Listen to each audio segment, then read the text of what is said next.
You are here tonight. Some people listening there, you are getting old. You are wondering, I wonder if I will die without not seeing Jesus. Some people are even saying, oh, Jesus will never come again. Oh, he has not been here. This whole resurrection thing is a lie.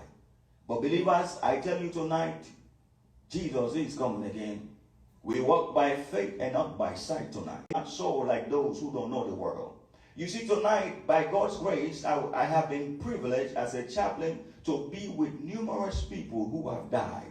I have sat down and hold the hands of people as they died. I have been privileged to sit down with people from all walks of life, different races, and sit in the room while they are waiting for their loved one to die, or they call me as soon as their loved one have died, or when they receive the news that their loved ones have died. This thing of death is an issue. People are afraid of death. But tonight, as believers tonight, you should not be afraid of death. And I tell you tonight, it makes a difference whether you know that how you are going to respond when in the midst of death. I see people, the people who know the Lord, even when their loved ones have died, even when they told them they are dying, the ones that know the Lord, they are not afraid of death. The ones that know the Lord, they have hope. The ones that know the Lord, they say, Chaplain, I'm glad I'm no longer going to be suffering again with this illness. After their loved ones have died, they will be crying with tears. They will say, Chaplain, I know I will see them again. They will say, Chaplain, I know that my loved one is at peace now with the Lord. They will say, Chaplain, I know my grandmother, I know my mother, I know my child is no longer here, but one day I will see them again. Why? Because of the hope of the resurrection. They know the Lord. So even though they are going through grief, even though they are going through trials and tribulation, even though they have received a negative report, they will say, Chaplain, I'm sad they are no longer here, but I know where they are. And I will say, I know you will miss them. But I agree with you. We know where they are because they believe. They are believers. So tonight, if you are going through grief, we know where your loved ones are. You will see them again if you both are believers. And also in the same way, I have seen people who, after their loved ones have died, who don't know Jesus. I have seen the sorrows. I hear the loud cries. I see the tears. And after it's all said and done, all I hear for most of them is regrets. All I hear for most of them is positive thinking, willpower. They have no hope. They just say, well, he lived a good life. Well, he's no longer suffering, but there is no hope after that.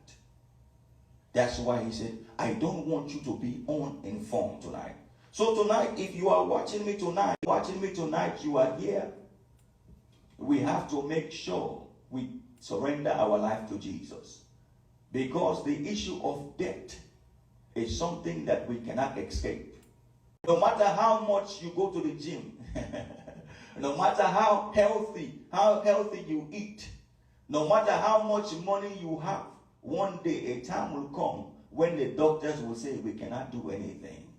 One day a time will come, even your diet will not be able to save you. One day a time will come, you will leave your comfortable bed, you will leave your clothes, you will leave your possession, and you will be somewhere for somebody to take care of you. And all you will have then is the hope of Jesus, the hope of the resurrection. I tell you, I have held hands with people. They knew they were about to die in a short time. And they said, Chaplain, can you please tell me about Jesus? I just want to know where I will spend eternity. This is why it is very bad for you to allow people to stop you from serving God. That individual once upon a time may have said they hate Jesus. They may have mocked you that they hate Jesus. But when they are in the hospital, they are about to go, they say, I want Jesus. And you know what? They will give their life to Jesus and they will be saved. And you will be out in the world not even knowing that they gave their life to Jesus. Believers, tonight, let us not allow people to stop us from professing our faith. And now, dear brothers and sisters, we want you to know what will happen to believers who have died, so you will not grieve like people who have no hope. For since we believe that Jesus died and was raised to life again, we also believe when Jesus returns, God will bring back with him the believers who have died. Many people believe that Jesus rose from the dead. You are here, you are online. You believe that Jesus rose from the dead, but you don't believe in the resurrection. You don't believe that those who have died, one day they will rise from the dead. It's a problem. You believe that Jesus rose from the dead, but you don't believe that God can raise the believers who have died. And you don't believe in rapture. There's a problem with that, because if you don't believe that there is a resurrection, then we might as well go home tonight. If all our hope in Jesus is just for this life, we are wasting time. Because unbelievers are doing well in this life. The difference between you and unbelievers is that we believe that there is life after this one, and it will be better than this one. That's the belief. We believe that there will be a resurrection. If I stay in the grave, my body stay in the grave forever, and that's it, then what was the point of preaching this gospel? And Paul talked about that in Corinthians. But let's deal with the word sleep. He said, for if we believe that Jesus died and rose again, even so, God will bring with him those who sleep in Jesus. The word sleep here, or falling asleep here, is a euphemism for death. What is a euphemism? A euphemism is a word that is used to avoid, let's say, an awkward moment, to avoid using a harsh word, to avoid saying something that can be blunt, but you want to say it in a nice way. Let me help you. So the word falling asleep was for people who have died. See, falling asleep, don't think that it means literally sleeping. Paul is using the word to describe those who have died. If you remember in John chapter 11, the Bible said what? Mary and Martha sent word to Jesus to tell him that their brother Lazarus was what? Sick. And the Bible said that Jesus stayed there for what? 2 more days. He said, remember that afterwards he told the disciple, he said 2 days later, he said, let's go now to Lazarus and go and wake him up because he's asleep. And the disciples also thought that he was really asleep. They said to him, Jesus, if he's asleep, guess what? Leave him. He will get better.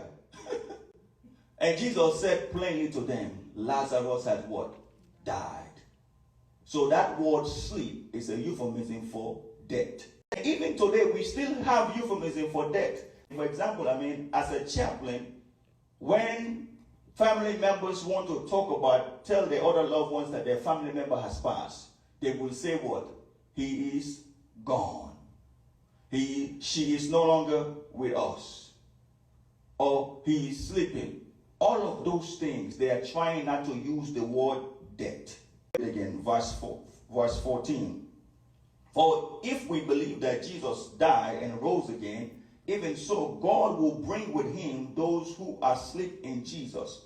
So right away, we want to talk about the participants, the people who would take part in the resurrection. Right away here, verse 14, Paul just gave you a clue. He said, for if we believe that Jesus died and rose again, even so God will bring with him those who sleep in Jesus. The first group of people that we are seeing here are the people who have died. This is why we believe in the resurrection. The people who have died, they will be the first participant. Let's continue. Verse 15.